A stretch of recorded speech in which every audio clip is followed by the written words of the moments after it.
Good evening, welcome. I'm David Nuremberg, the Leon Levy Professor and Director of the Institute for Advanced Study, and it's my pleasure to welcome you to the last of this year's Directors' Conversations on the place and practice of the arts and sciences in the past, present, and future of humanity.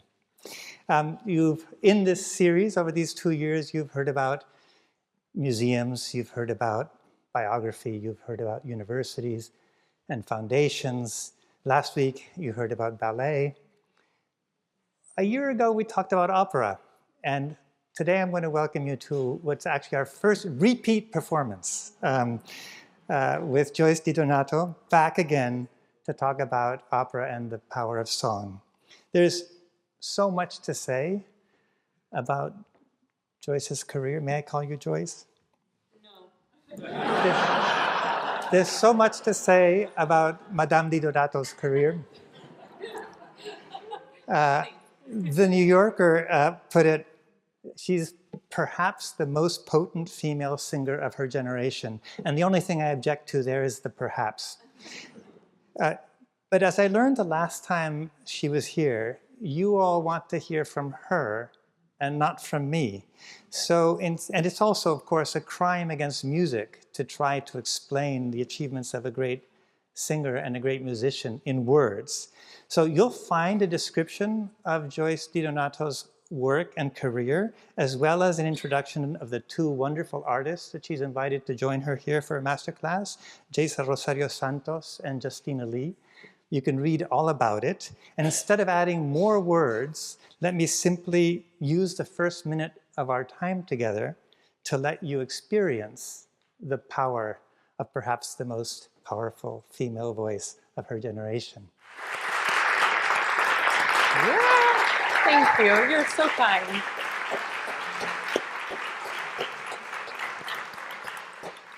May I call you David? I don't know. Thank you. That's so lovely. We've just seen a brief clip, far too brief a clip, of you singing from a rehearsal of Dead Man Walking. Mm-hmm. So this is based on Sister Helen Prejean's 1993 book about her work as spiritual advisor to two men on death row. It was a bestseller, then it became a movie, Susan Sarandon and Sean Penn. And then in 2000, it was an opera music by Jake Heggie and libretto by Terrence McNally. And according to the Met, which is where I get all my information, it's the most performed 21st century opera. A theme of our last conversation, if you were here last year, was how this venerable art form that is opera adapts itself constantly to new times, to the present, and reanimates itself for new generations. Mm-hmm. So I want to ask you, what makes this opera so extraordinary? What accounts for its success? Many things. I think it's Jake, when he was writing the music, Jake's priority as a composer is storytelling. It's not to impress about his compositional skills. So he's not trying to prove a point. He wants to evoke emotion from the listener. And he wants to have truthful storytelling, which is what we have from the great operas, Figaro, Bohème. You know, we feel that these characters are real, and the music is aligned to their emotional journey. And that's what I think Jake did very well here. But also, surprisingly, because when you hear about it, your first impression is that it's an opera about the death penalty. And I profess more strongly each time that I do it, it's a love story. And I think it's the greatest love story in opera. Because based on her real first encounter on death row, his name was Patrick Saunier, and she took him as a spiritual advisor up to his execution. He was guilty, he was remorseful, and as the execution date approached, he said, "Sister, I've decided I don't want you in the chamber with me when they execute me," which is kind of staggering because the only advocate the person being executed could have on their side is their spiritual advisor. Everybody else is there to see the machinery of death move forward. He was releasing her from that. And she said, Patrick, when they do this thing to you, I want you to look at me and I will be the face of love for you. And that exact text is in the opera. It's what I sing Yes, right indeed. before this Yeah. moment. And that's a pure level of love, that it is completely thinking of the other person and sacrificing something that you may want or need in a moment to save the other person. And I told Sister Helen this just a few years ago. She said she had never considered that. I was like, no, no, no, this is a love story. And I think there's something deeply powerful about seeing the story of two completely polar opposite people through music let down their guard, let down their preconceptions of the other person, and meet in a common humanity. Well, in your performance, it's more than a common humanity. There's an erotic tension. I mean, when you call him Joe, and people, you call them, they can tell that there's love, right? You've performed this role many times, at least 4 that I know of. What attracts you to this role? It's a terrifying role. It's the longest role that I ever sing. In the Met production in particular, I didn't exit the stage for the 3-hour duration. And she doesn't exit the stage normally a lot because she's the eye, she's the witness through the whole piece. It's extraordinary to meet somebody like Sister Helen, who is fearless and almost assaults you with her loving, radiant presence. And she's very down to earth. I mean, she's sitting there and she's going to tell you jokes, and she's going to there, and she'll be telling jokes about being a nun in Louisiana, and then she's like, do you know how they inject the venom into the... And she'll just switch gears, and you're like, oh, sister, I wasn't quite ready for that. She's extraordinary, and she's the kind of person, when you meet her, you leave changed. Almost like your cellular structure is slightly altered. And you no longer feel comfortable sitting on the sidelines because you know she's not. And anytime I had the chance to sing this piece, I've taken it. And in particular, we opened the season of the Met this year, and it was an extraordinary platform to tell this story and to get people to think, not even so much about the death penalty, but more about whose life has value and who gets to determine that. And I think that's a conversation that's worthwhile having. You don't just have this conversation on the Met stage. For about a decade now, you've been performing music, including music from Dead Man Walking at Sing Sing Correctional Facility with inmates. And so I wonder, how does that experience inform your performance?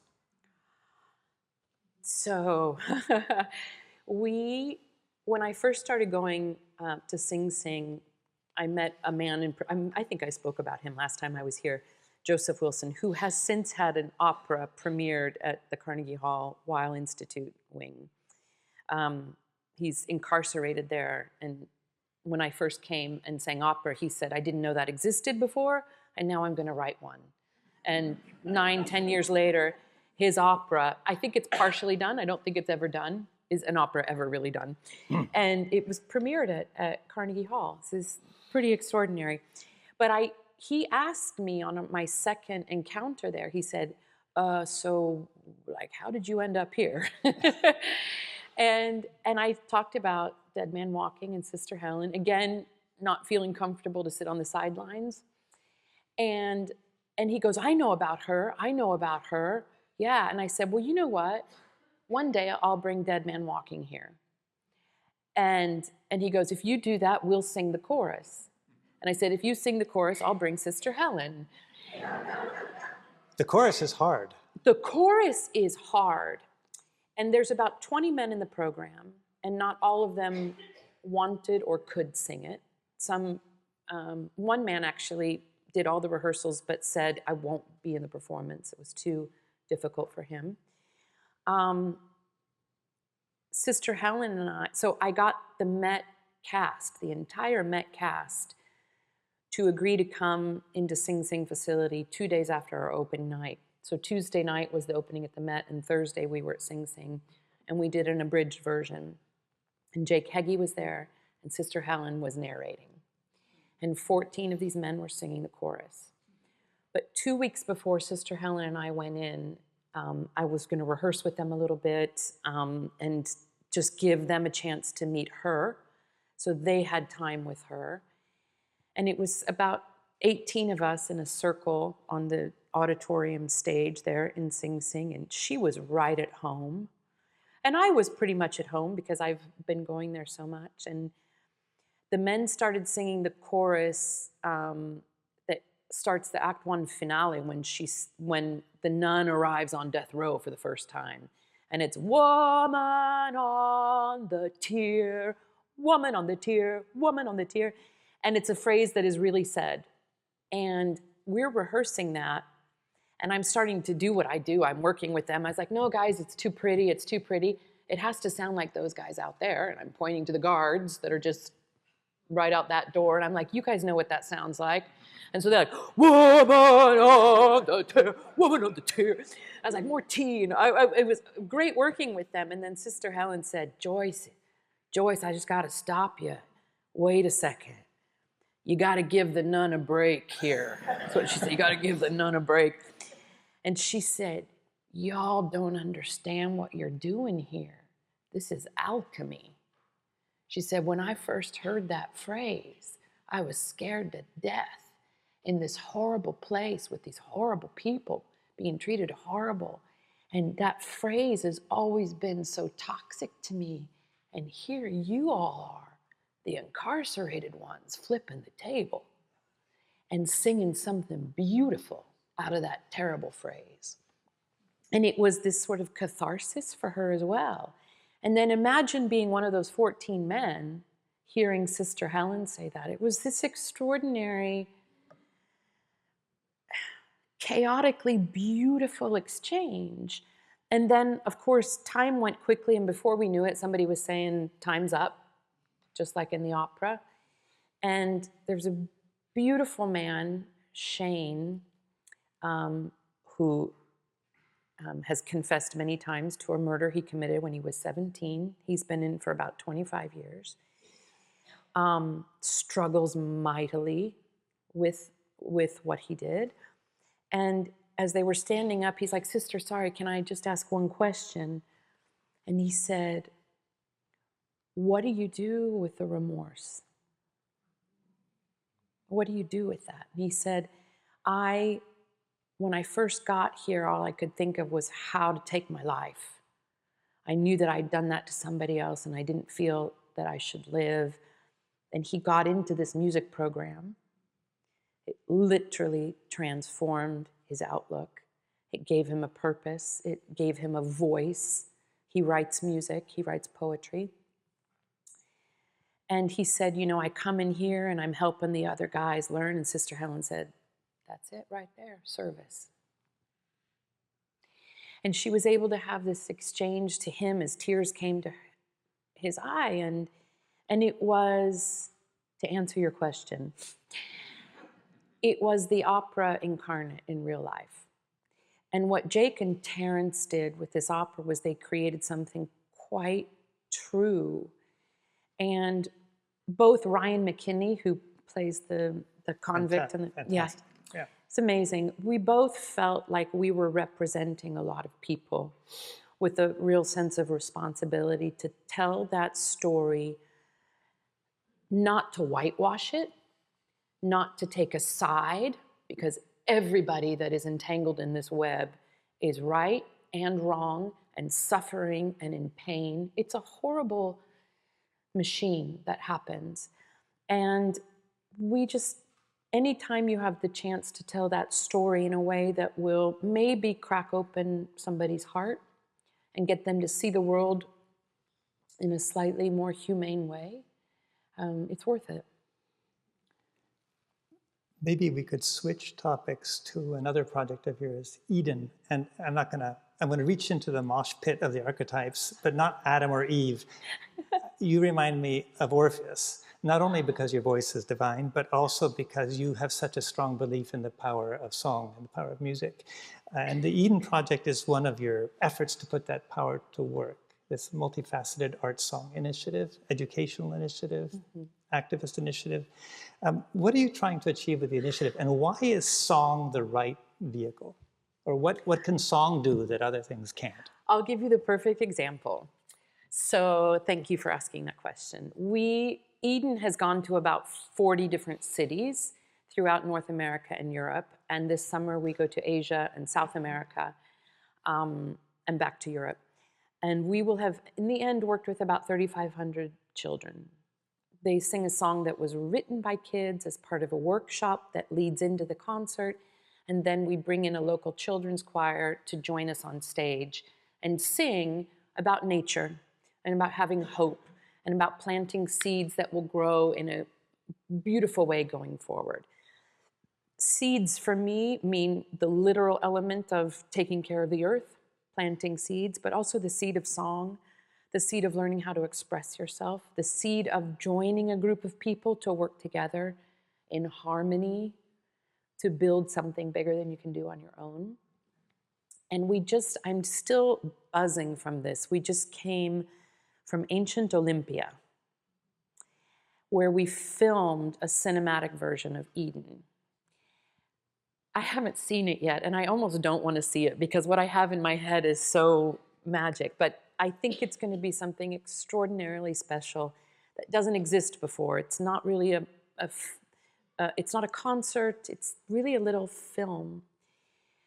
The beautiful thing of this is that we were able to integrate the children from the beginning as opposed to just bring them in at the end of the concert. And so it will be seen almost through the eyes of children, which I think is very special. And so what we did was we invited 3 groups. This is also in association with the Olympic Committee because they're working very hard to bring arts and culture to demonstrate and uphold the Olympic values. Which was part of the Olympics in the early 20th century. Yeah. Exactly, and we've sort of lost it. And to quote them, it's become about commerce and competition. And they're really trying to put back and to keep into the mix of all of that culture and the values. That it was 3,000 years ago in ancient Olympia, everywhere around was at war. They were exhausted, said, please, can we have a ceasefire for a little bit and let's play these games. And that's how it began. And so we came back to this amazing, potent place, and we brought 3 choirs, a French contingent and a Greek contingent, since the Olympics are in Paris this year. And it was a Toulouse choir that sang with us a year before. So all the kids were a part of it a year ago. We took kids from the youth choir of the Athens Greek National Opera. And we brought back kids from El Sistema, Greece, which are children that have refugee status. They sang with us a year ago in Athens. So we had 33 kids from these 3 different groups. And they had all learned the same song. They sang it so beautifully. And they learned the Olympic anthem in Greek, French, and English, sang it so beautifully. But my favorite part was we were on a break, and there's this green hill, and it was springtime. It was so beautiful, these trees in bloom, kind of like Princeton. It's so beautiful here. Everything's in bloom. You should move to the Institute. Okay. I'll take you up on that. And we were on a break, and they were sitting on this green hill, and these ruins are all around them. And I'm thinking, the Greek kids, they're probably excited, but they see this a lot. The French kids are probably enjoying this a lot. And the refugee kids must be completely overwhelmed. And they were all sitting on this green hill, and all of a sudden we start to hear music. Spontaneously, they started singing for each other. This is our Greek song. This is our favorite Greek song to sing. And they were teaching the French kids the Greek. The French kids, this is our favorite song to sing. And they started like volleyball, tossing back and forth, completely spontaneous, completely organically. and completely coming from a place of joy and the sense of sharing and the sense of discovering. And it was so exhilarating. We had all these crew members in the orchestra, and we all just went, and the birds were singing. The birds were like singing like crazy. And it was so pure and unfiltered and beautiful. And I am so willfully naive that I just think that is the way. That is the blueprint. It's not complicated. And the fact that every child on the planet doesn't have that luxury is a crime. It's just unconscionable to me that we put that out of schools, that we take it out of society. We rob the kids of this access, free access to joy, creativity, imagination, harmony, connection, communion. And it was literally Eden incarnate. The setting helped. But that's not why it was Eden. These children were sitting in a circle creating that moment for themselves. And it stopped the world. All of us stopped, and we all just went, wow, that's it. That's Eden. Yeah. I'm going to switch the subject again. Yes. So much of what we do here is about helping, training those who will carry on, as Abraham Flexner put it in our, training those who will carry on in pushing the boundaries of discovery here. It's also something that you do, and we're going to witness a master class in a minute.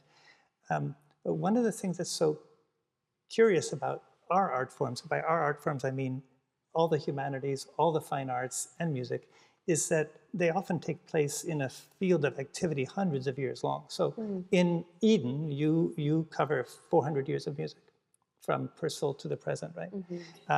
Just to pick keys. And those are often roles that have been performed by so many great people before you. And Harold Bloom called the anxiety of influence that we feel as people trying to be distinctive in the now when we have this whole pantheon of greats before us. And I wonder, how do the performances of the past inhabit your work? Do you study them? Do you use them? How do previous interpretations shape what you do? Different artists, I think, approach it very differently. And everybody has their own unique way of finding their way into a role or into a piece of music. I can't go to the historic references first because I'm a chameleon. And I will start to assimilate the sound, the phrasing, the approach, and then I will go into a mindset of, oh, that's how it goes. And I think because it's one of the trickiest things of what we do as singers is there is a standard. There is a performance practice. Mozart doesn't have the same style as Puccini and we need to know those things. Language is pretty much right or wrong, especially when it's French. French can be exactly right, and they'll say, oui, oui, oui, c'est juste, mais c'est pas français. Oh, okay. It's right, but it's not French. Merci. So we have to tick all these boxes, and for that you have to study, and you have to listen to native language speakers singing the Italian, because sung Italian is different than spoken Italian. I mean, it's correct, but you have to approach it differently. So I think I did a lot of that study early on, but I learned in order to really take ownership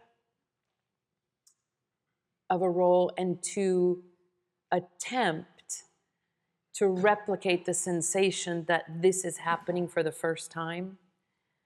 Nobody's ever sung these words, and I'm not even sure how it's going to come out because I haven't been studying a score for 3 years. I have to have the sensation as if I am composing it in the moment, finding the right, does it need to be major or minor? Should it go up or down? Should it be fast or slow? Dotted rhythm or legato or staccato? Because I'm scared. And the best performances are ones that feel like they're being created in the moment. And for me to get to there, I spend a lot of time at the piano myself. And I can't listen no matter how good the interpretations are. Once I've started to make some decisions and had that dialogue with the composer myself, then I can listen. Because already my voice is in the ear, my ideas are in my ear. And I'll maybe, if I'm listening to Janet Baker in Mahler or Berlioz, I'll be like, oh, I see, that's what has to happen there. And then I'll go and I'll find my own way into it. Or maybe I have one tempo in mind, and then you hear, Simon Rattle, and you're like, oh, that's faster than I thought. Oh, but that's right. Mm-hmm. So I need to have a lot of those ideas myself, and then I can take more information in. So I made a rookie mistake, and I brought far more questions than we have time for, including many questions about the hours, which I saw last year and which many of us are going to go see on Sunday at the opening. The fact that you are here 2 days before the opening of an opera at the Met is, thank you. I mean, I don't know who would do that. But so I'm going to have to skip the questions about the hours. Oh, Virginia. I know, but maybe we'll ask you after the performance on Sunday. But opera, it is an art form that is giving and taking from many other art forms. It takes and gives from film, from novels, from The Hours is an opera based on a film, based on a novel that's influenced by another novel, right? Mm-hmm. And even Dead Man Walking, for example, and even borrowing filmic or other media, like in Dead Man Walking, you had films projected on, and then you had to interact with the film, which is, I mean, really quite something. Humans emerge from the film. And with innovative programs like the Metropolitan's Opera Live in HD, and full disclosure, we share trustee with a foundation that founded Metropolitan Live in HD. The opera itself becomes a movie of sorts, with an intimacy of the camera, close-ups that really put all kinds of new demands on performers. I mean, demands as actors. So I wonder, how does that change performance? How does that change how you train young performers for this kind of new mediatic environment of the opera? I think in a way they're training us more because they're so used to, their whole life has been on film at this point. And I don't think it's as strange for them as it is for us. But it's, you have to think of, I was in the first season of the Live in HD, and that was really the beginning of opera being streamed. Difficult art form to capture because very often it's not a very flattering thing to see an opera singer up close doing what we have to do to get the sound, 2 miles away. And so that was a shock for all of us, that distance of the orchestra pit and what you see in opera binoculars, opera glasses is very different than what you see in HD. But you sort of have to just say that's what it is now. I love it. Well, you're fantastic at it. And Dead Man Walking was, I'm speechless. Oh, it's the reason I love it is I think it demands a level of authenticity and honesty that the opera stage itself doesn't always demand. And I'll tell you the litmus test for it. This came from my first director of Dead Man Walking, Leonard Foglia, a beautiful, wonderful theater director, and Dead Man was his first opera. So he came at it really with a lot of respect, but from a theatrical background. And the rehearsal process was very much like a play. Of course, the opera is almost like a play anyway. It's very just dialogue centered. And always in the rehearsal room with him, we found something incredibly intimate and powerful. I was singing it with him in Houston, and I was walking with him from the rehearsal room to the stage where we were going to be on the set for the first time. And the Wortham Center in Texas, in Houston, it's a huge theater, and it's cavernous. And I just grabbed his hand and I said, Lenny, don't let me get all operatic now that we're out of the rehearsal room. And and he looked at me, and he looked straight in the eye. He said, Joyce, there's only 2 things that exist on stage, that which is true and that which is false. And true can be really big or really small, and false can be really big or really small. And that is my North Star when I am on stage. And if I catch myself at the 98 percentile of truth, I know I'm being false. So I'm like, okay. And that means just being completely present, going completely into the text, the connection to the other characters on stage, or how I'm sending that to the audience, and daring to go all the way there. And so that's why I think even simultaneously it can work for a camera, and that same gesture or sentiment will also carry to the last row at the Met, because it's true. I'd like to conclude with a question. Conclude this part of the program. The good stuff is coming. With a question about future projects. Last time you were here over dinner, I remember you talked about your interest in working with women's authorial voices. And I think you mentioned a project on Emily Dickinson. Is it okay if I ask you about that? Yes. So, because I'm very interested in the intersection of your voice with women's authorial voices, and why Emily Dickinson's voice in person is so attractive to you. The only thing I don't know is I can talk specifics about it just yet, because it's not really out. No, but there's a very exciting composer who I have sung some of his opera in the past. Who will remain anonymous. And he brought this idea to me. And he said, I have this idea of you and Emily. And he said, but not like Emily Dickinson, in her little room writing her poetry. He's like, I already hear the first song, and the title is They Shut Me Up in Prose. And the hair on the back of my neck stood up, and I was like, go on. And it starts, they shut me up in prose. And so he had this wild idea, and the more he talked about it, obviously, the more excited I got. Because if you think about it, I know you all know this, but she wrote thousands of poems, but only 12 were published in her lifetime. And she was in this little town, and then all of a sudden this little house, and then this little room. She became more and more recluse as her life went on. And this image of somebody with a tsunami of creative energy, pouring it out simply for the page. Like, she wasn't like, oh, this is going to be published, and I've got to write a novel, it's going to be on the bestsellers list, and all the. She was writing it because it had to come out of her. And it's shocking when you read some of the poetry. Some of it we know, and it's really, oh, I dwell in possibility.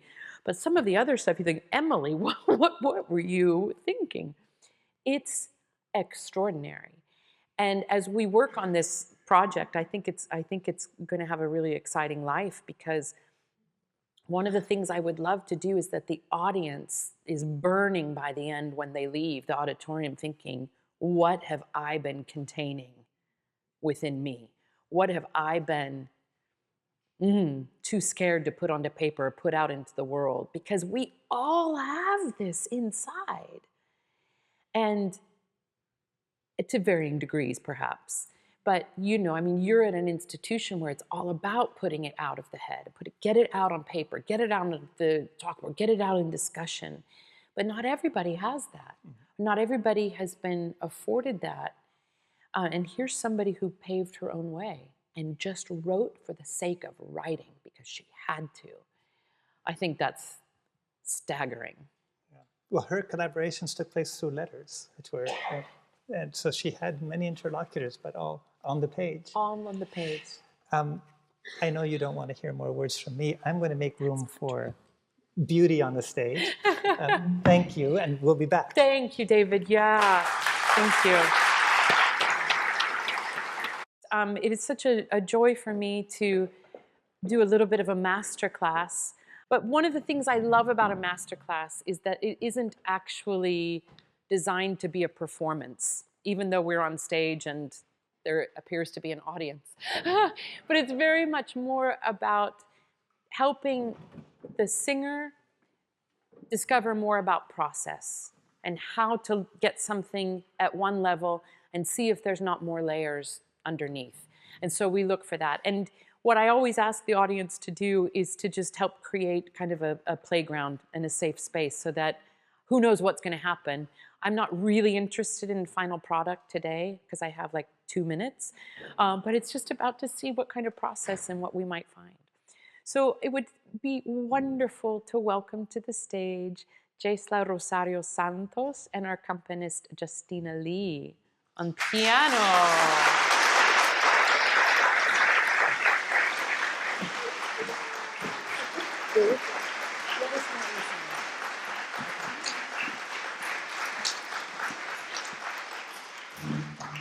So I will be starting with Dico mio quanto t'amai from Alcina by Handel.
Sorry, cut it off like that.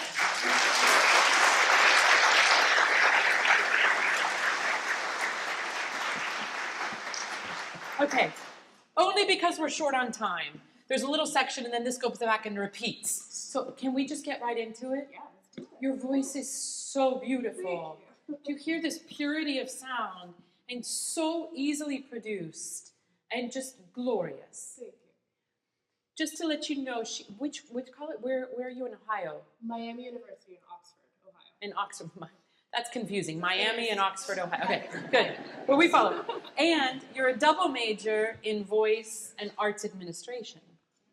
So welcome to the new generation where you also have to kind of find your own way in the business, which I find very exciting. Now you're finishing your undergrad.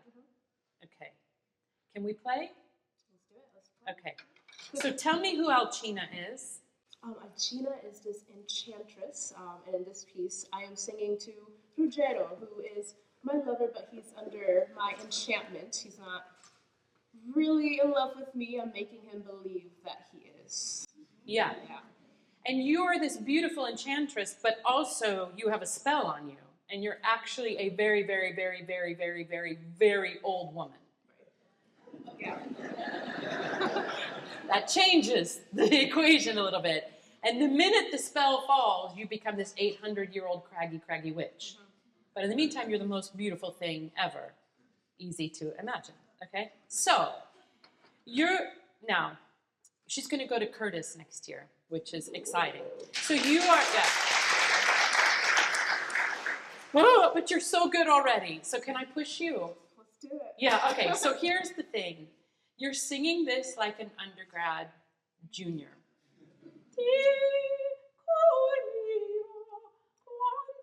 Perfectly beautiful, good Italian, all of that stuff is correct. And now we need you to be Alcina. Okay? Now, what's the first word you say? D. Which, J. it's a command. D, talk, my love. Talk, no, go ahead, I'm listening. So this whole thing is, comes sort of at the beginning of the opera, right? The whole thing also, he's on a leash. No, Ruggiero, oh, I love you. No, come, darling. And so everything is with this slight panic of, if anything happens, I become that, right? So it has to have this underpinning of, but on the surface, oh, I love you. Yeah? So, di cor mio, quanto t'amai. Okay, so and the other thing we're going to work on is a lot more flexibility. This, if I'm not mistaken, is just a continuo aria. I think it's a little bit of both. It's a little bit, it's not, oh, okay. But they're very flexible. Under you, it's mostly, they only interject. The violins come in, this is what it is. The violins sort of come in between, and the rest of the time, so it means this can have a lot of give and pull. And I want us to feel more like jazz than proper Italian opera. Okay, can we try it one more time? Already thinking, Anne. Yeah, great. Now can you soften yourself. Oh, was that too much? And then each one of these, I want you to almost interrupt, almost come in early.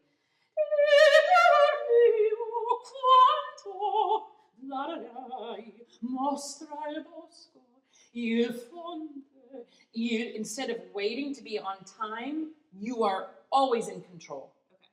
As the sorceress. Okay? Yeah. So sing it to me. I'll be your Ruggiero. Okay? I gotta go. Did you feel how you stopped me with that? Yeah. Did you felt that's a very different sound. It's a command. Okay, do it one more time and then make cor mio more soubrette. Okay. Oh, just me over here. Giro, I didn't know. Okay? This doesn't feel right. Okay,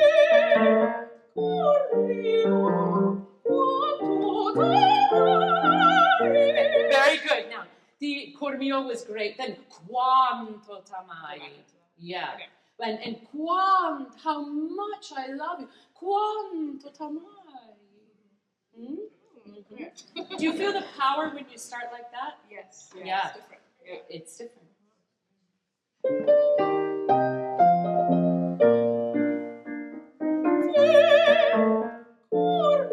What? Yeah. And you feel how it launches up? So you have to make sure he's understanding. That's the pull of the leash. And I would lie. Okay. I would, because if you go lie, it feels a little bit weird, so I would fill in that with a step. So already, this is just one sentence, but already we're feeling the psychology at play, and the woman behind it, the witch behind it. Yeah? Okay? So when it starts, you think, and he's like 16. How many Ruggieros have there been in your 800-year history? So you can also play it like now we're going to play this game, right? Yeah. So try it one more time.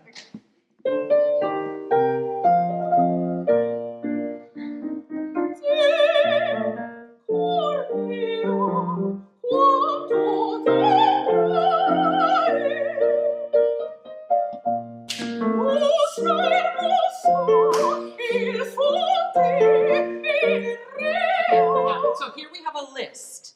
Handel always likes these lists. Mostra il bosco, il fonte, il rio. The forest, the river, yeah, exactly. So mostra il bosco, and each one has to be, sorry, this is opera, so I can get away with it, more sexual. Mostra il bosco, il fonte, il rio. You don't even know what's waiting for you, right? Okay? Because if you go, mostra il bosco, il fonte, il rio. Yeah, it's not telling the story, which is, come here. And lots of S. Mostra il bosco. Lots of F. Il fonte. Lots of N. Il rio. And that's where the seduction comes in, is how you use the consonants. Yeah? Okay. Try it.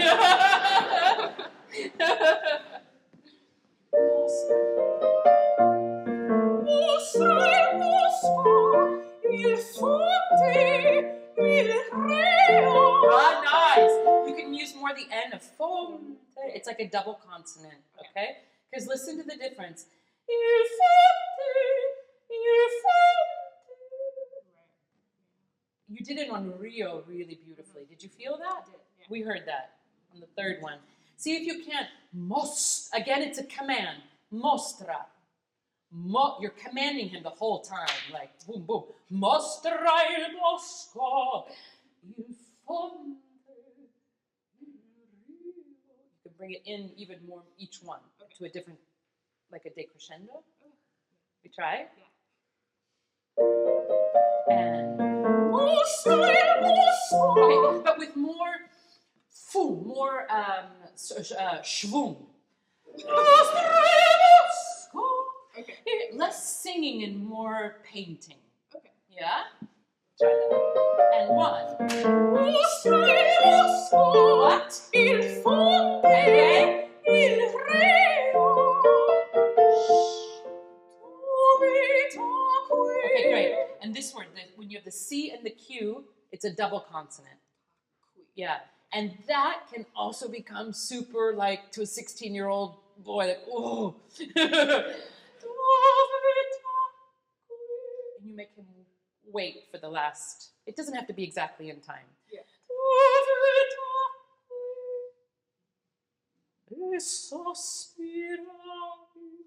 At this point, you've turned away from him and you're just saying these things over the shoulder, and he's like, what? You know what I mean? But it happens with the way you use the word. Okay. So, I love, did you feel this, Mostra il bosco? Yeah, it was different.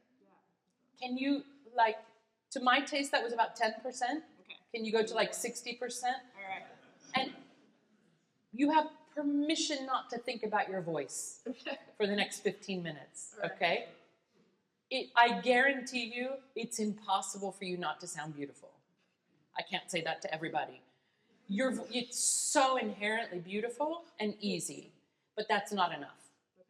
Now you have to paint with it, okay? So, you gave us, Mostra il bosco, and I went, Mostra il bosco, il fonte. Just to really play and keep it guessing. And each time, never like you did it before. Okay. Searching for something new each time. Okay? Power. What?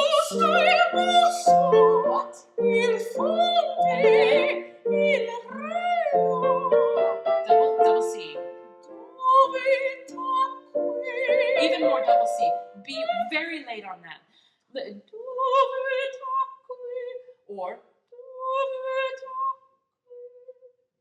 It's still in tempo, but ish. Yeah, exactly. And one. Yeah, and can you come off of that even more? On the queen. Yeah, top queen. Okay.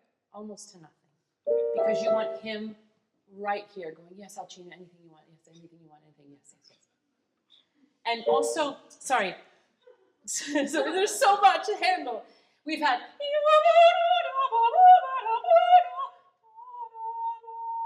so you can play with that.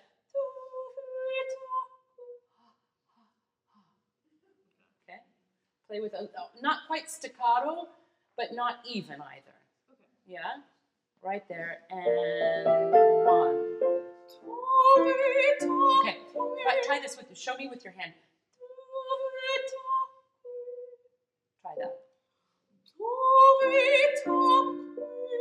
Do that again. That was so good. And 1.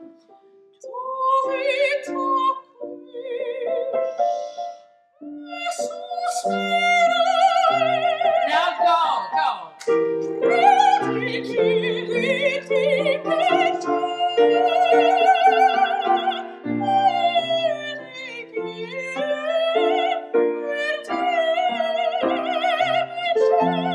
Okay. Can we play with the breathing on that? Yeah. Okay. All right. Because I know what you're doing. I admire it very much. I would go with the text here, and the conductor will wait for you. So she has but there's a word change, and I think it's much better to breathe before D, and then go and move that phrase. Okay.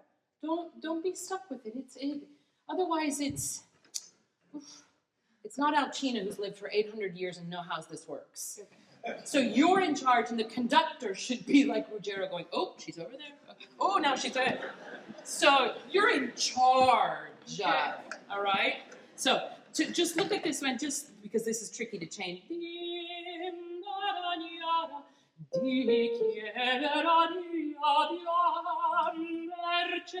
And here it has to move. Otherwise, it starts to become one of those slow handle arias that feels like it's never going to end for the wrong reason. So move within the phrase, and then we're with you the whole time. Okay? So you did a gorgeous, amazing sospirai. So we had growing, sospirai, building, and then you launch. You know what I mean? So try from dove tacqui one more time, and think about this. Okay? Ready? And 1.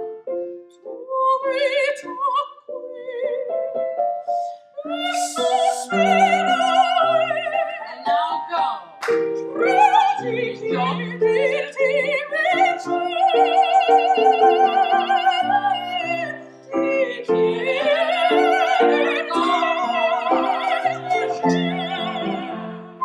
And then the orchestra takes it. Okay. You feel that? Yes. Now, can you do it as if it was Puccini? Okay.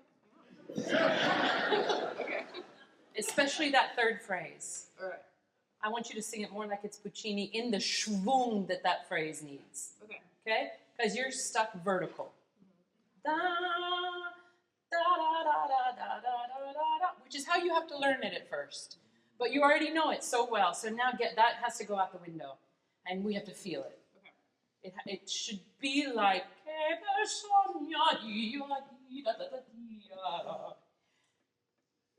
Can you sing the first phrase of that?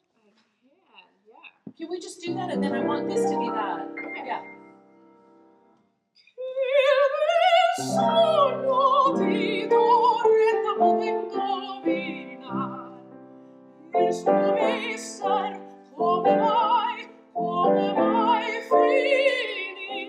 Okay, so you feel this, you have a bit more, you could still use more in my opinion, but you've got a bit more schwung in this. Yeah. Now, same character, just imagine Magda is Alcina.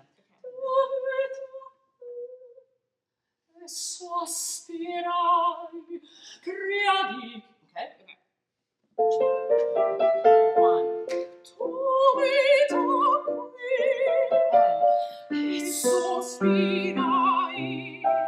And go.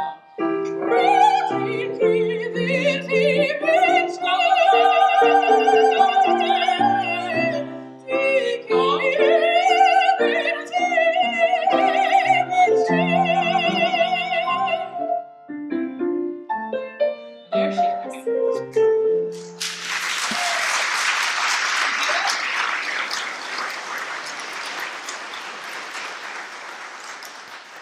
Okay, there she is. Never, ever, ever sing it the other way again. Right. Right. Last time. Okay. How does it feel? Feels more commanding.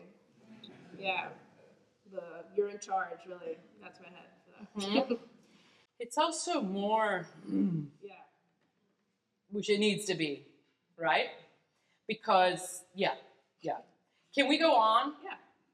And let me just kind of conduct you and talk you through, but as Magda, Okay. and free, like make music with it.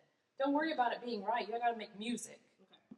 which is not vertical, except in like Stravinsky or something. Let's continue there. D is a command. And T. What? Command.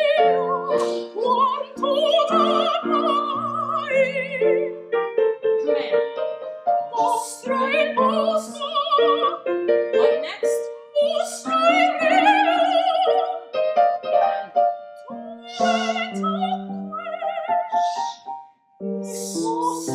Now go.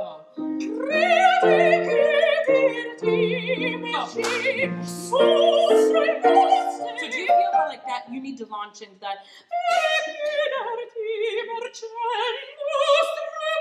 Yeah. Boom. Yeah? You're moving the music on those quarter notes. You're moving the music through this whole thing. Justina should be a little bit on edge. Right? Yeah. Okay? Yeah. So let's do the list again. This time the list is different. Mostra il bosco. You're getting excited. Mostra il rio. Calm yourself, Alcina.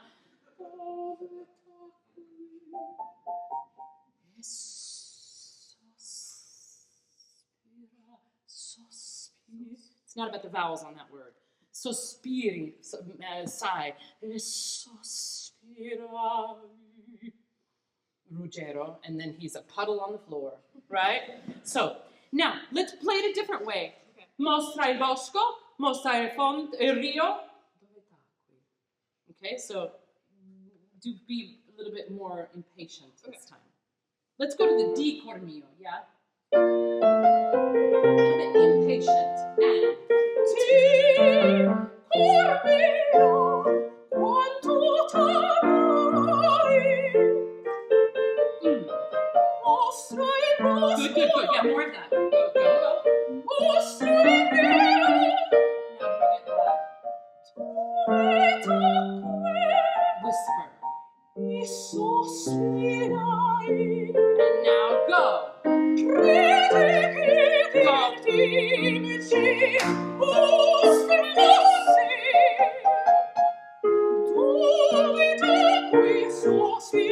Okay, now this is so great. Now, listen what happens. Jazz. And so before you've gone do, ve, ta, que, this time do super legato. Do, ve, ta, que, sospirai.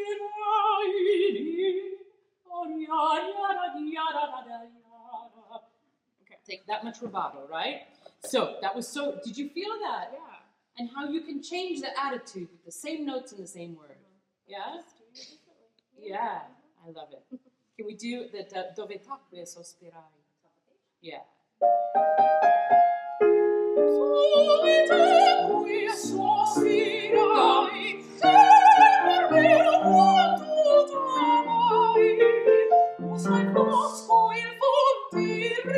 Yeah, so this is great. You can be the horn when the horn comes in Handel music. It's so great. And you're boom, boom, boom. Okay, so it's a different kind of list in that you're repeating the same note. So think more instrumental there. With your favorite, I would hear horn.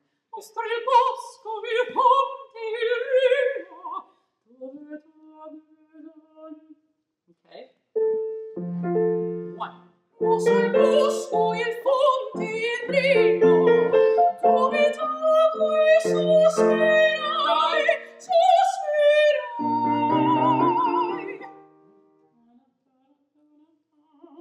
Yeah, okay, sorry, I didn't mean to interrupt you. So this is more. Ha, ha, ha, ha, ha. It's this, okay? Yeah, dove talk. And did you feel that? There you go, super legato. And it's a lovely juxtaposition to what you did earlier on that same phrase. And it just, the music tears, right? Because she also really loves him. So you're playing, but this is a thing of saying, Ruggiero, I really love you. Okay? Can we do and really think round full on each one of those. Like a bong, bong, bong. Okay, that kind of sound. Mosso il bosco il fonte rio, dove tu sospirai,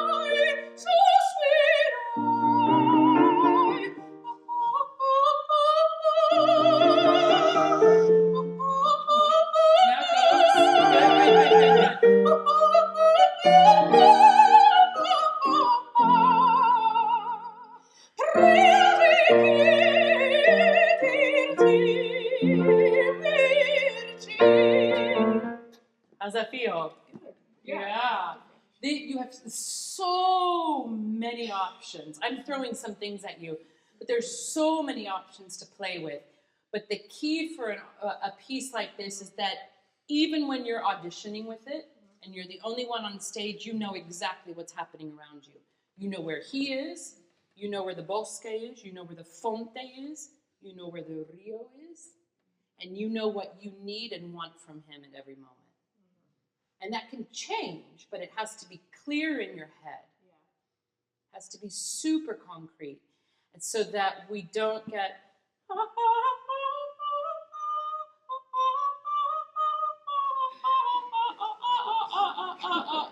and then you're like a bad oboe player. Which you will never sound like that. But if it's not at the purpose of manipulation in this aria, it's just, it doesn't make any sense. Right. Yeah? And so this is where your imagination and creativity has to really take fire. And then you have to go a little bit out of your comfort zone vocally to try and do it in a way that you haven't rehearsed it for a while. And that takes some time to just kind of trust that. So you're very brave for going there in this circumstance. But try and play with that. Okay. Because I guarantee you, I feel like the Magda is really in your comfort zone. And this is a little bit more, like you sing it well, you sing it beautifully. But if you can force yourself out of your comfort zone a bit here, you're going to learn so much about the rest of your repertoire. Yeah? Any questions?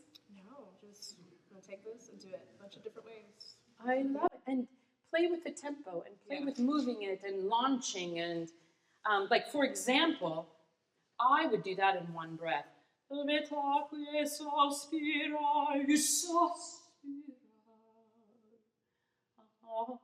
then go. I would, play with where you need the breath, but where you could toy with us. Because essentially, we're all Ruggiero when you perform this aria. And if you're also playing with us, we love that. Because we don't know what's going to happen next. And we start to listen differently. If it's exactly predictable and we stop listening. It's like, oh, we know, da, da, da, da, da, da, yeah. It's a nice aria. I love Handel. But if you literally don't let us off the leash, and that happens with where your eyes are, what your eyes are doing, and how you're saying each word. Mostro il bosco, fonte, e rio. Yes, the rio. I mean, you can. It has to come from like a deep place, and I think this is an amazing aria for you to work on because it's going to push you. Don't ever allow it to just be pretty vocalizing. And what will help you is to learn the rest of the role. Ombre pallide, that aria alone will teach you, that is all desperation. And it's that desperation that is right under the surface of this aria, even though this one is early and it seems happy. It's not. Everything seems in control. It's not. That's why calm down, Alcina. I can't. I mean, so you have to have really this psychology at play in this. Joyce, it's so exciting to hear such a beautifully produced, really technically sound voice when you're so young already. You're not even finished with your undergrad yet. And so just as you go, these are ideas for you to play with as you go forward. Keep always working on your technique, but that imagination and the psychology behind anything you sing is going to be your secret weapon. Because people will hear the beauty of your sound, and they're going to fall in love, and they're going to say, and now what? And you, because you're also very intelligent, I can see that as well, that by you taking it to the next level as soon as you can, from a psychological, emotional standpoint, you all of a sudden become the kind of singer that everybody needs on their stage. You know, we need that kind of singer on stage. And so that, alongside your technical work, is, I think, that kind of interpretation and setting yourself free a little bit from this is how it's supposed to go. Yeah. It's scary and thrilling, which is a good place to be. Thank you so much. So we have time for questions from the audience. There are members of the events team who will bring you a mic if you raise your hand. When you receive the mic, please state your name, your affiliation with the Institute, and your question. And while the mic runners are setting up, I just want to say that every time I see you teach, I feel we all learn something about how technique and excellence and knowledge are transmitted in our really densely packed and difficult arts and sciences. And this is something we really have in common, the difficulty of transmitting greatness. And you're teaching us how, so thank you. Oh, thank you. So great. A hand, a mic. Oh.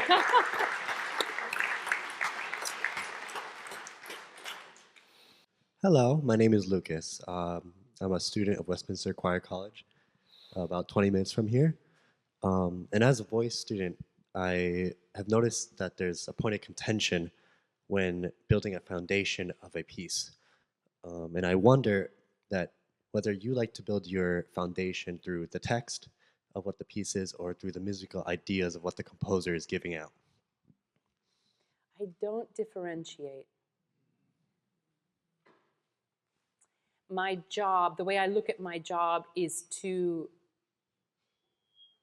find the meld where the text couldn't be set any differently, and the music has to be that way because of the text, and the text has to be sung that way because it's diminished, or there's a dissonance, there's a harmony. And with some pieces that's easier than others, but I see them right away as melded. What I work on is to make sure that I'm in the harmonic structure, that I'm not singing a melody, but that I'm singing the harmony, which forces the orchestra to play a certain way. It's kind of how I think about it.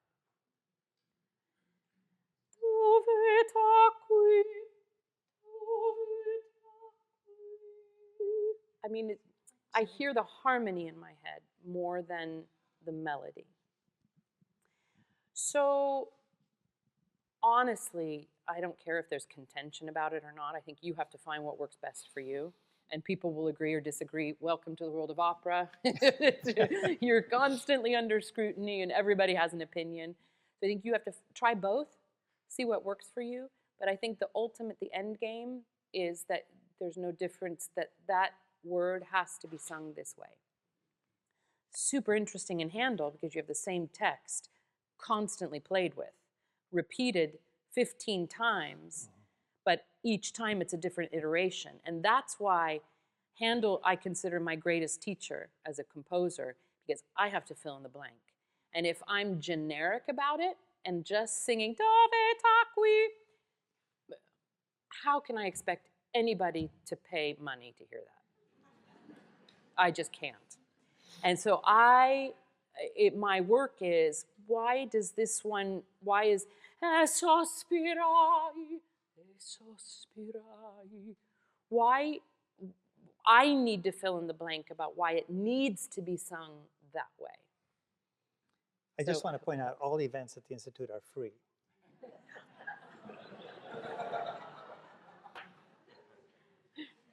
Good question. Did that answer?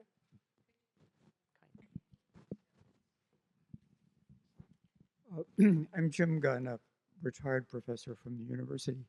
We saw your performance of Winterreise with Yannick Séguin, and a rather different take on a very terrifying piece of music.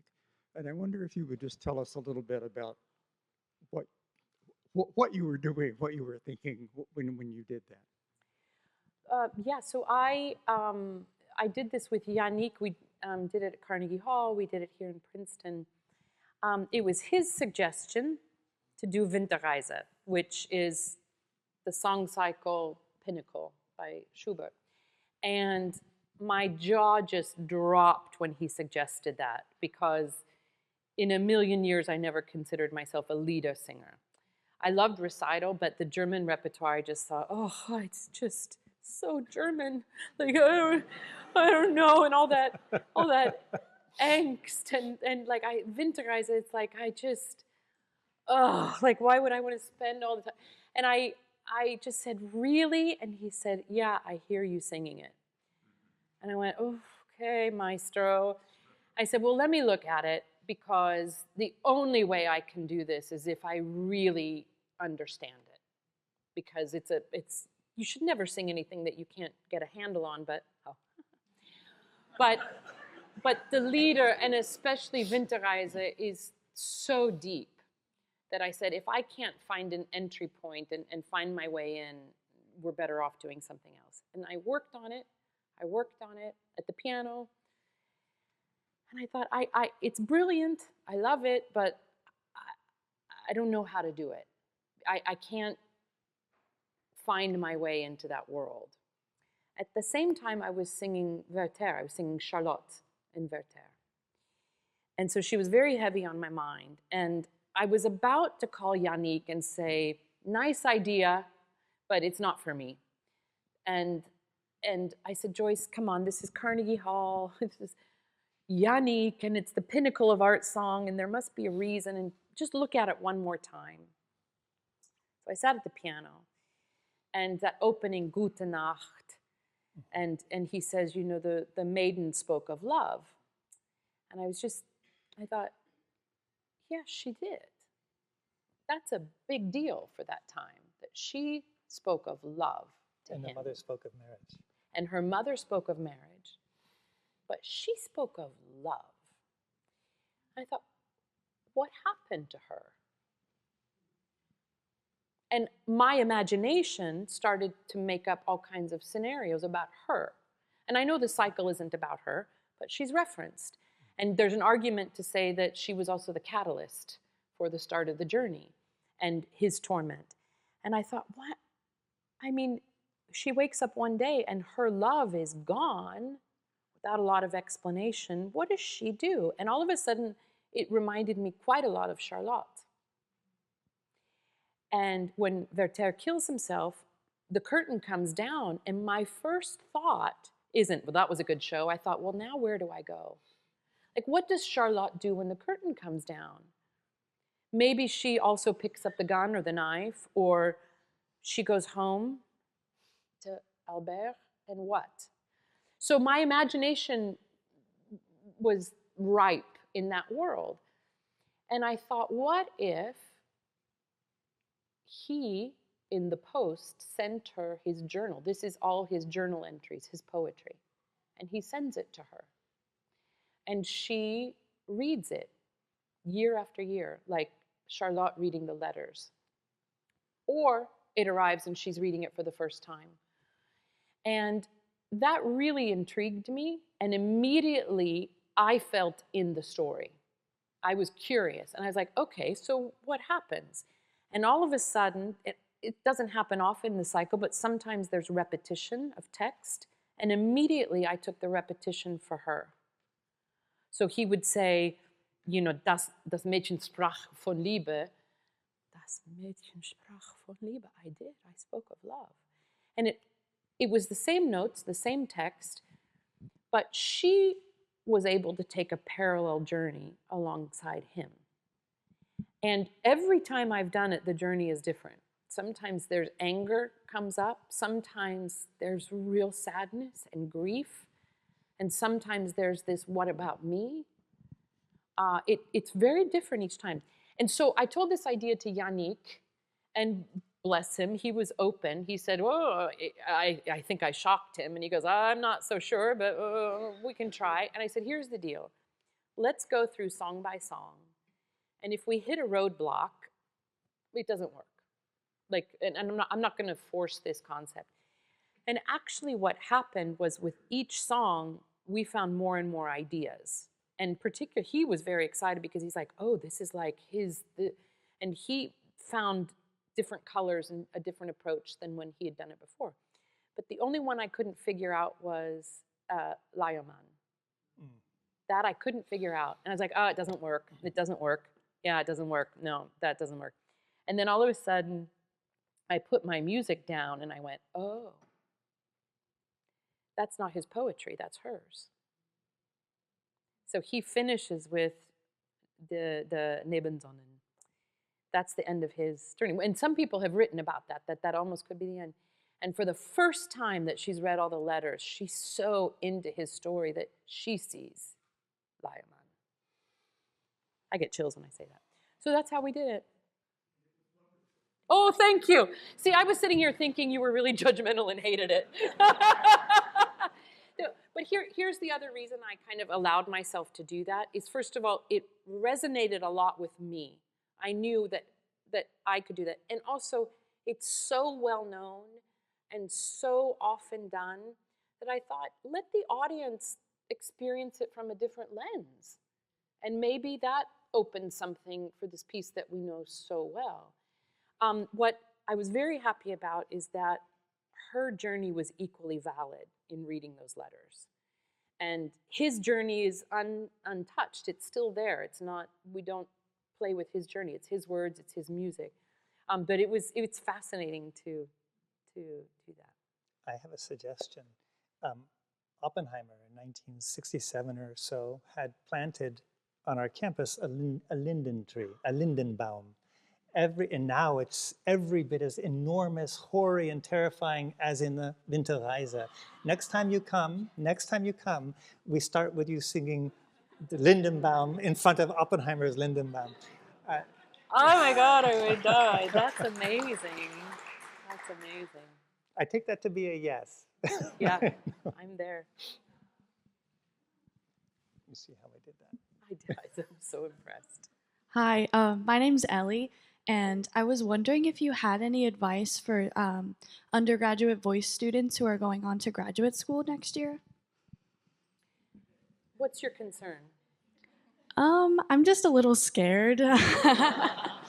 I'm not sure what to expect, or I don't know how I should prepare for You next have your year. school chosen? Yes. May I ask? Yeah, I'm going to Manhattan School of Music next year. Okay. Yeah. And you have a teacher chosen? Yeah. Joan Patnaud Yarnell. Ah! Yeah. Well, you could do worse. Joan. Joan, you're in good hands. What scares you? I guess just going into New York City and being kind of like a smaller fish in a bigger pond than where I am now. Yeah. And I guess dealing with the competition that goes with that. Mm-hmm. I'll give you an example, a recent example that just happened to me. So I'm singing Virginia Woolf at the Met. We open on Sunday. I'm scared. I'm also nervous. So figuring out, just knowing that being scared and nervous is just part of the fun of what we do. So it's kind of just knowing that that is a most normal reaction. And you'll find ways to deal with that as you go. But just say, yeah, I'm scared, and don't give it any more thought. Okay, that thought comes in, oh, I'm scared. Yeah, I know, I hear you. Everybody else too. And move on about your work. Oh, yeah, but I'm scared. No. Go back to your score, do some translating. Yeah, but what if, okay, yeah, I know, I hear you. Go back and do your work. Vocalize. Watch a video. Watch a masterclass. You know? So just know that that's normal. The more time you spend on it, the less time you're working. The less time you're working, the lesser your chances of being really prepared. Okay? So you're scared. Everybody else going there is as well. But you might have spent a little more time preparing, and they might have been spending a little more time being scared. So you're already okay. Then I was talking. We have covers at the Met. I just told this story, and there's a wonderful artist covering Virginia, the role of Virginia, but it's a big role and it's a big learn. And what you do as a cover artist and understudy at the Met is you sit in on all the rehearsals, and then you're thrown into your own rehearsals, and you have to put it on its feet very quickly. And there's an unspoken pressure there. It's New York, it's the Metropolitan Opera, and you always feel scrutinized no matter who you are. There's eyes on you all the time. Okay, there's eyes. Now let me go back to work. Okay. And she was talking about how hard it is, and she was really nervous because she has to show that she can do the role, and she has to show that she's ready. And I was like, can I just, like, I think the only thing you have to do when you go in the rehearsal room is be Virginia. It's like, what do you want out of grad school? What do you want to accomplish out of these next 2 or 3 years of your life?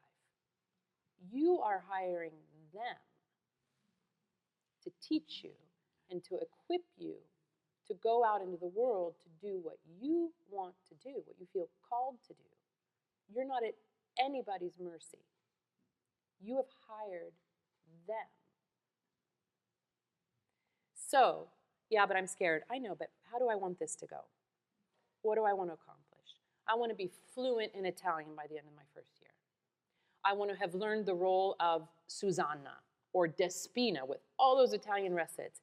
If you leave your first year and you're singing second maid and fourth blah, blah, blah, but you are learning Susanna because you want to go to Marilla and sing Susanna in 2 years, and that's your agenda, and then you say, I need coaching for this, and I need to work this, and Joan, you're going to come in, and Joan, what do you want to work on?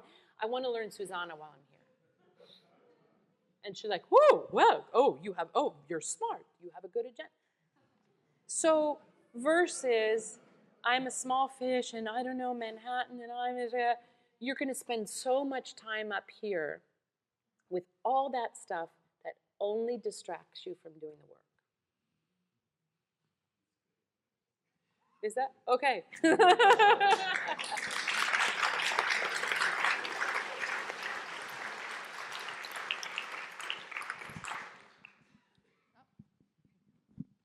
Hello, I'm Shimona. I'm a high school student over at Princeton High School, and I'm with my voice teacher, Miss Robbins, and my mom.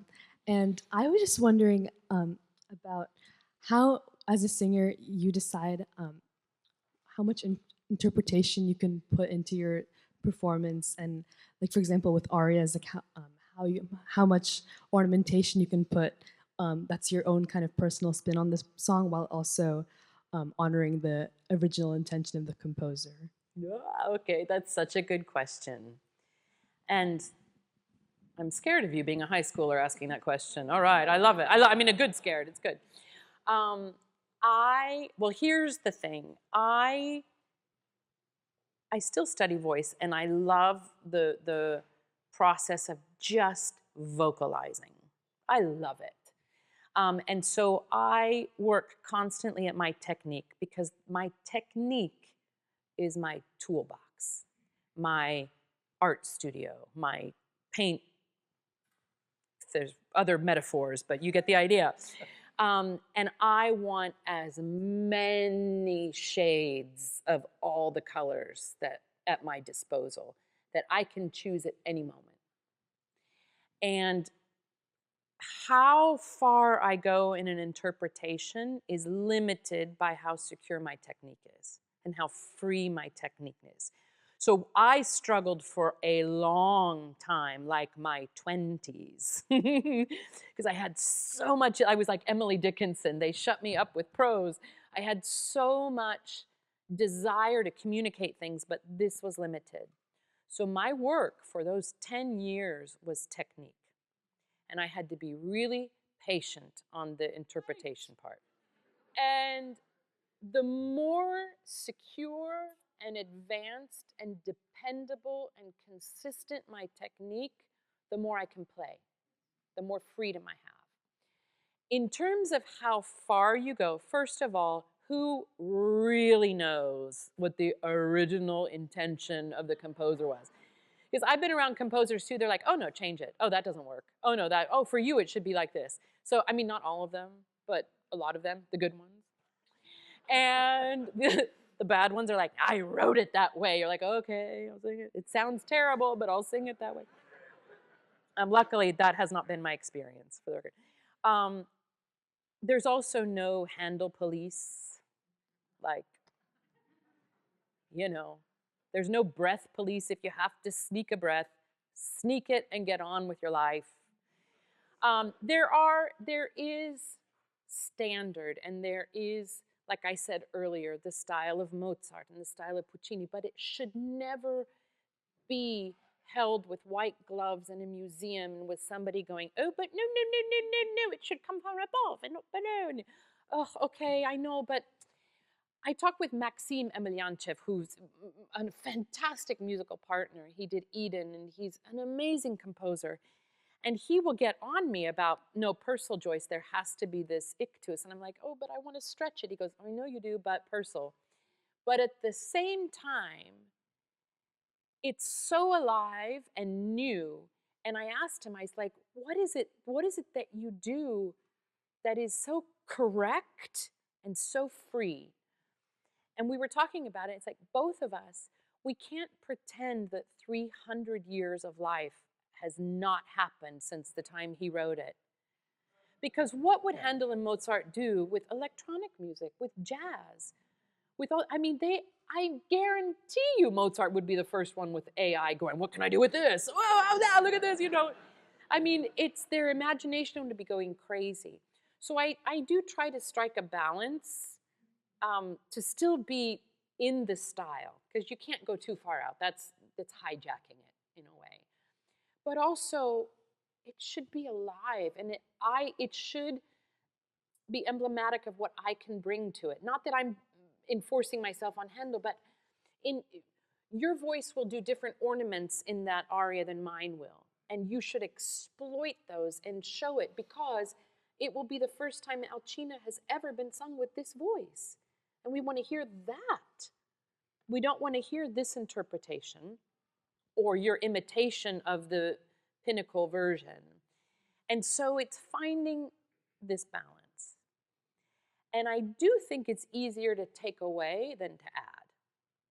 So as you're going into your first year of grad school or something, you come in with ideas, you come in with proposals. And I think it's brilliant to be daring. And you will have one school that says, oh, no, no, no, no, no, no, no, no. I don't know why it's British, but no, no, no, that's too much. Take it out, do this. And you just go, okay, because you're a student and you're learning. But inside you can be like, when I get out of here, I'm going to do it like that. I did a master class with a very, very, very famous mezzo one time. In Santa Fe, I was an apprentice, and I did Una voce poco fa from Barbara of Seville, a role that I went on to sing quite a lot. And I did some kind of funny thing on arma, when usually people go arma, and I went arma. And she went, oh, darling, you're not really going to do it like that, are you? Actually, she wasn't British. I don't know what that voice is. I'm sorry. Am I being offensive? I'm so sorry. It just comes out. It's like, I don't.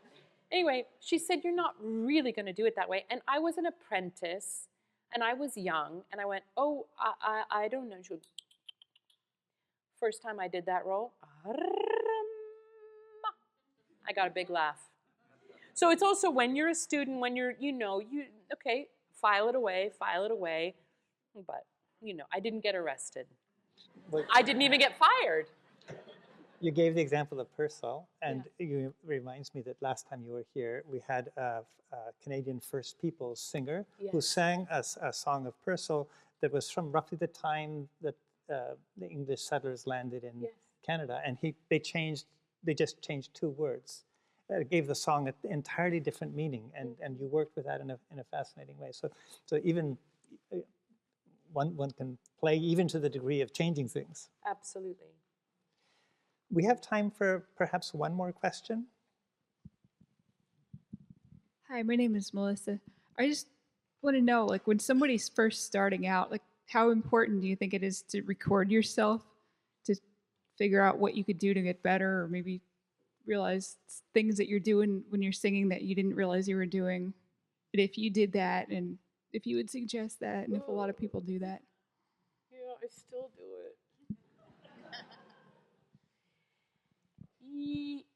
Again, this is a really individual thing. Like, should you read reviews? No. Should you? It's really tricky. It's the thing about singing. Any of you, I'm sure you've heard your voices recorded in speaking. When you hear it played back, it sounds like a stranger. You don't recognize your own voice. As we sing and we try to, if you're a clarinetist or a pianist, you hear the real sound come back to you. I will never, ever know what my voice sounds like in person. I can play it back, but that's through a headphone, or it's condensed, or it's not. I will never know what my voice sounds like. And yet you still have to try to find a way to fall in love with it. It's an enigma. You should look at yourself in a mirror, because you'll be very unaware of where collapse is happening. And then all of a sudden you look, oh, okay, there's my vocal tract. You have very easy access to video yourself. So all of a sudden you can see when that's happening all the time. Okay, that means nothing. I'll stop that. Recording your voice, I think you have to be really careful about it, because it also can become sort of an obsession. If you're Leontine Price, she famously listens to her voice drinking champagne. I understand that. But when you're Leontine. But you have to be very discerning and objective when you do that. You have to imagine you are the CEO of a tech company who's getting the financials.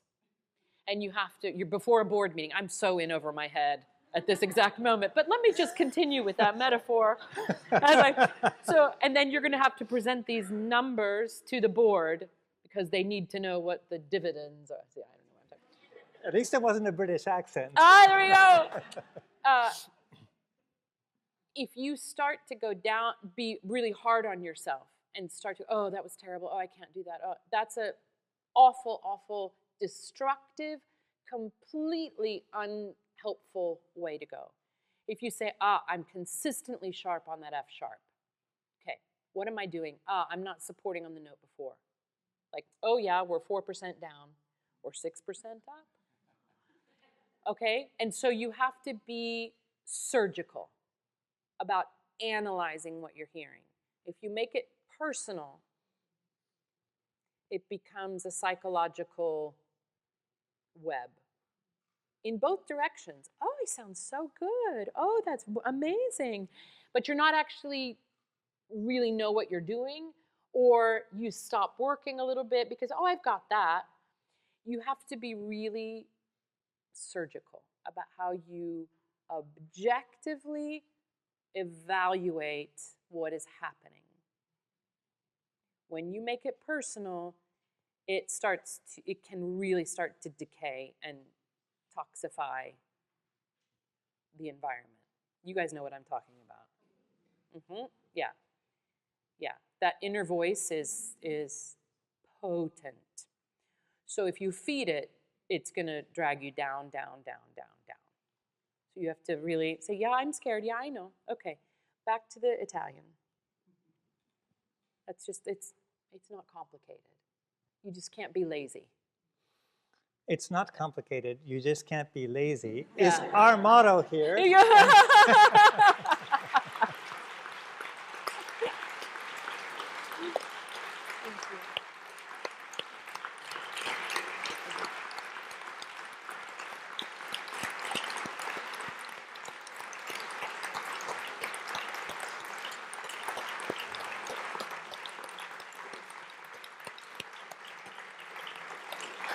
I'm afraid you've reached the end of this year's last conversation, director's conversation. Come back next year. But if you want to hear more of Joyce Di Donato, you can go to the Met on Sunday and you can hear the hours and you will be enraptured. Oh. Thank you for being here. Thank you. Thanks so much, David. It's really so lovely.